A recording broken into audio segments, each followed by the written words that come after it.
ನಮಸ್ಕಾರ. ಎನ್ಆರ್ಪುರ ಸುದ್ದಿ ಸಮಾಚಾರಕ್ಕೆ ಸ್ವಾಗತ. ಇಂದು ಸೋಮವಾರ. ಓದುತ್ತಿರುವವರು ನಂದಿನಿ ಆಲಂದೂರು. ಸುದ್ದಿಗಳ ವಿವರ. ಧರ್ಮಸ್ಥಳ ಗ್ರಾಮಾಭಿವೃದ್ಧಿ ಯೋಜನೆಯವರು ಸಮಾಜಮುಖಿ ಕೆಲಸ ಮಾಡುತ್ತಿದ್ದಾರೆ ಎಂದು ಮಡಬೂರು ದಾನಿವಾಸ ದುರ್ಗಾಂಬ ದೇವಸ್ಥಾನ ಸಮಿತಿ ಅಧ್ಯಕ್ಷ ಡಿಸಿ ದಿವಾಕರ್ ಮೆಚ್ಚುಗೆ ವ್ಯಕ್ತಪಡಿಸಿದರು. ಅವರು ಶುಕ್ರವಾರ ತಾಲೂಕಿನ ಮಡಬೂರಿನ ಡಿಎನ್ವಿ ಸಮುದಾಯ ಭವನದಲ್ಲಿ ಧರ್ಮಸ್ಥಳ ಗ್ರಾಮಾಭಿವೃದ್ಧಿ ಯೋಜನೆ, ಸಾಮೂಹಿಕ ಸತ್ಯನಾರಾಯಣ ಪೂಜಾ ವ್ಯವಸ್ಥಾಪನಾ ಸಮಿತಿ ಹಾಗೂ ಶೆಟ್ಟಿಕೊಪ್ಪ ವಲಯದ ಪ್ರಗತಿಬಂಧು ಸ್ವಸಹಾಯ ಸಂಘಗಳ ಒಕ್ಕೂಟದಿಂದ ಆಯೋಜಿಸಿದ್ದ ಸಾಮೂಹಿಕ ಶ್ರೀ ಸತ್ಯನಾರಾಯಣ ಪೂಜೆ ಹಾಗೂ ಧಾರ್ಮಿಕ ಸಭೆಯನ್ನು ಉದ್ಘಾಟಿಸಿ ಮಾತನಾಡಿ, ಧರ್ಮಸ್ಥಳ ಗ್ರಾಮಾಭಿವೃದ್ಧಿ ಯೋಜನೆಯು ದೇವಾಲಯಗಳ ಜೀರ್ಣೋದ್ಧಾರಕ್ಕೆ ಹೆಚ್ಚಿನ ಒತ್ತನ್ನು ನೀಡುತ್ತಿದೆ. ಅಲ್ಲದೆ ಕ್ಷೇತ್ರದ ವತಿಯಿಂದ ಸದಸ್ಯರಿಗೆ ಆರ್ಥಿಕ ಸಹಕಾರ ನೀಡಲಾಗುತ್ತಿದೆ. ಜನರು ಇಂತಹ ಯೋಜನೆಗಳಿಗೆ ಸೇರಿಕೊಳ್ಳಬೇಕು ಎಂದು ಕರೆ ನೀಡಿದರು. ಕನ್ನಡ ಸಾಹಿತ್ಯ ಪರಿಷತ್ನ ನಿಕಟಪೂರ್ವ ಅಧ್ಯಕ್ಷ ಎನ್ಎಂ ಕಾಂತರಾಜ್ ಮಾತನಾಡಿ, ಧರ್ಮಸ್ಥಳ ಗ್ರಾಮಾಭಿವೃದ್ಧಿ ಯೋಜನೆಯ ಮೂಲಕ ಸಾಲ ಸೌಲಭ್ಯವನ್ನು ನೀಡುವುದರಿಂದ ಬಡವರಿಗೆ ಆರ್ಥಿಕ ಶಕ್ತಿ ಬಂದಿದೆ. ಗ್ರಾಮಾಭಿವೃದ್ಧಿ ಯೋಜನೆಯು ಕೃಷಿಕರಿಗೆ, ಬಡವರಿಗೆ, ಶಾಲಾ ಮಕ್ಕಳಿಗೆ ಸಹಾಯ ಹಸ್ತ ನೀಡುತ್ತಿದೆ ಎಂದರು. ರೋಟರಿ ಸಂಸ್ಥೆ ಅಧ್ಯಕ್ಷ ಕಣಿವೆ ವಿನಯ್ ಮಾತನಾಡಿ, ಯಾವುದೇ ಸರ್ಕಾರ ಮಾಡದ ಕೆಲಸವನ್ನು ಧರ್ಮಸ್ಥಳ ಗ್ರಾಮಾಭಿವೃದ್ಧಿ ಯೋಜನೆ ಮಾಡುತ್ತಿರುವುದು ನಿಜಕ್ಕೂ ಶ್ಲಾಘನೀಯ ಎಂದರು. ಕಾರ್ಯಕ್ರಮದ ಅಧ್ಯಕ್ಷತೆ ವಹಿಸಿದ್ದ ಸತ್ಯನಾರಾಯಣ ಪೂಜಾ ವ್ಯವಸ್ಥಾಪನಾ ಸಮಿತಿ ಅಧ್ಯಕ್ಷ ಶಶಿಧರ್ ಮಾತನಾಡಿದರು.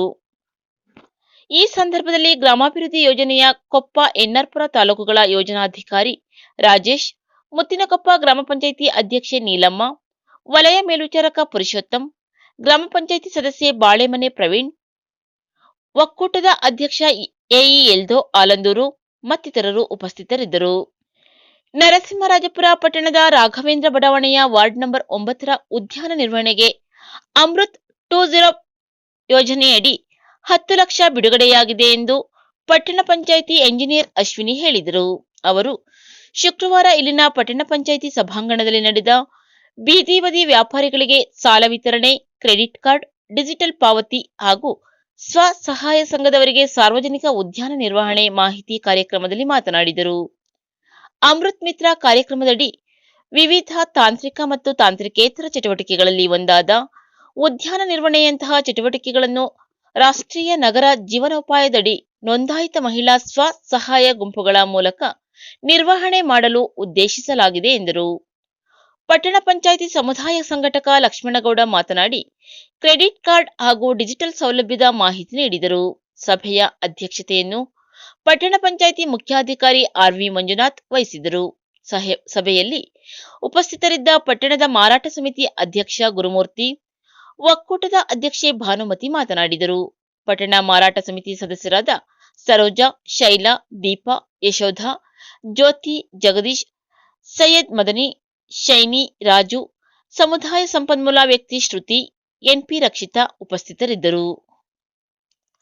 ನರಸಿಂಹರಾಜಪುರ ತಾಲೂಕಿನ ಹೊನ್ನೆಕೊಡಿಗೆ ಗ್ರಾಮ ಪಂಚಾಯಿತಿಯ ಸಾರ್ಯ ಗ್ರಾಮದ ಕೂಸ್ಕಲ್ ಶ್ರೀ ರಂಗನಾಥ ಸ್ವಾಮಿ ಮತ್ತು ಶ್ರೀ ಚೆನ್ನಮ್ಮದೇವಿ ದೇವಸ್ಥಾನದಲ್ಲಿ ಫೆಬ್ರವರಿ 1ರಿಂದ 3ರವರೆಗೆ ಜಾತ್ರಾ ಮಹೋತ್ಸವ ನಡೆಯಲಿದೆ ಎಂದು ದೇವಸ್ಥಾನ ಸಮಿತಿಯ ಪ್ರಕಟಣೆ ತಿಳಿಸಿದೆ. ವಂದನೆಗಳು.